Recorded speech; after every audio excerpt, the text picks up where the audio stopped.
আমরা স্বাধীন বাংলাদেশে বসবাস করতেছি।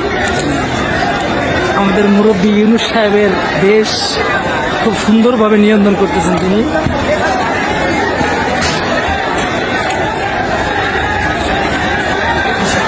খুলনা শহর সোনাডাঙ্গা আর সন্ধ্যা থেকে রণক্ষেত্রে পরিণত। ছাত্র বনাম শ্রমিকের টি-20 ম্যাচ চলতেছে।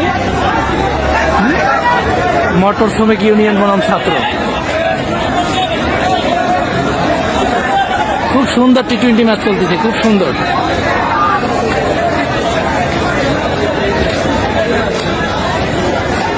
শত শত গাড়ি ভাঙচুর। আমাদের সেনাবাহিনী ভাইয়েরা দর্শক হিসেবে খুব সুন্দরভাবে ম্যাচটি উপভোগ করতেছেন।